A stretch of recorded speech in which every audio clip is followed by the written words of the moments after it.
आधार स्तंभ table number 943 Bharatiya Jeevan बीमा निगम की एक बहुत ही लाभकारी योजना है जिसे कोई कम आय वर्ग वाले व्यक्ति भी ले सकते हैं। यह योजना सिर्फ पुरुषों के लिए है। महिलाओं के लिए इसी तरह की एक अलग योजना है जिसका नाम आधारशिला टेबल नंबर 944 है। जहां तक इस प्लान को लेने के लिए आवश्यक योग्यता की बात है तो इसे 8 वर्ष से 55 वर्ष तक के कोई भी व्यक्ति ले सकते हैं। इसका पॉलिसी टर्म 10 से 20 साल का है तथा इसमें परिपक्वता की अधिकतम उम्र सीमा 70 वर्ष रखी गई है। इस पॉलिसी को ईयरली, हाफ ईयरली, क्वार्टरली या मंथली किसी भी मोड में लिया जा सकता है।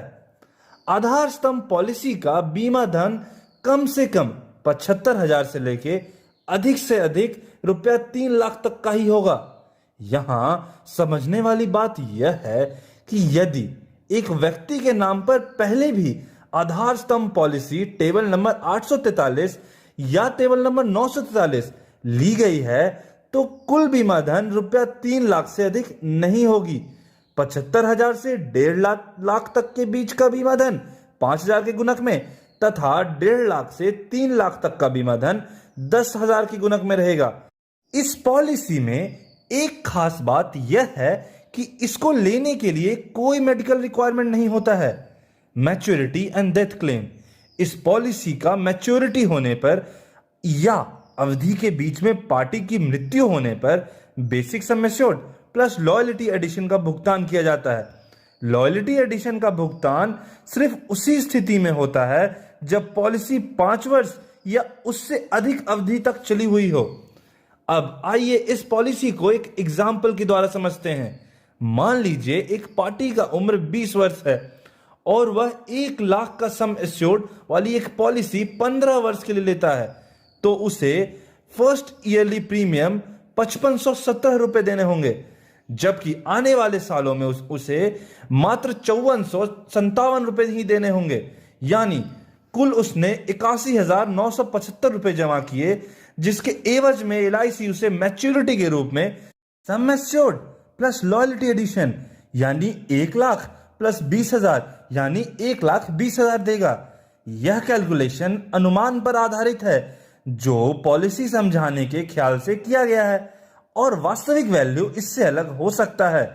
इस तरह कोई व्यक्ति मात्र 15 रुपए भी प्रतिदिन निकाले तो 15वें साल में उसे 1,20,000 मिलता है और साथ ही उसका 1 लाख का रिस्क कवर भी रहता है।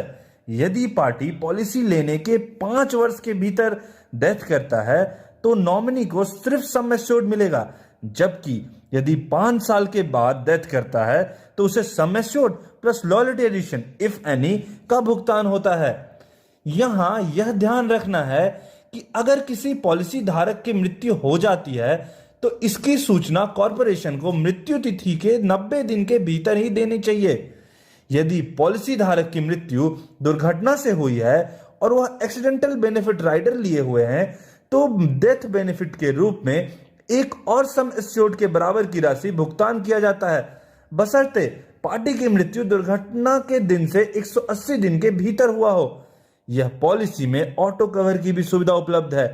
यदि पॉलिसी 3 साल से अधिक किंतु 5 साल से कम चला हो और पॉलिसी लैप्स हो गया हो तो इसमें फर्स्ट अनपेड प्रीमियम की तिथि से 6 महीने आगे तक का रिस्क कवर रहता है और यदि पॉलिसी 5 साल से अधिक चलकर लैप्स हुआ हो तो फर्स्ट अनपेड प्रीमियम की तिथि से 2 साल तक का रिस्क कवर रहता है।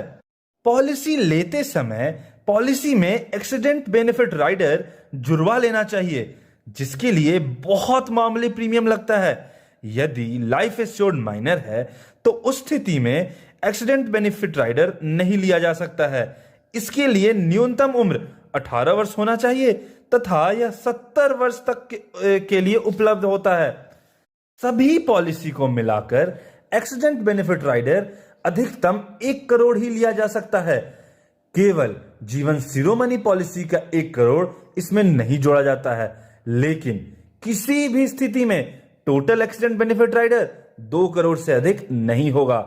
इसी तरह इस पॉलिसी में नियमानुसार loan, surrender, settlement option, paid up, IT benefit, grace, revival इत्यादि की सुविधा एलआईसी की दूसरी योजनाओं की तरह उपलब्ध है। इस पॉलिसी में प्रीमियम अमाउंट बहुत कम रहता है, अतः कोई भी आय वर्ग के व्यक्ति इसमें अपनी सुविधा अनुसार कभी भी निवेश कर सकते हैं और इस योजना के विशेषताओं का लाभ उठा सकते हैं। धन्यवाद।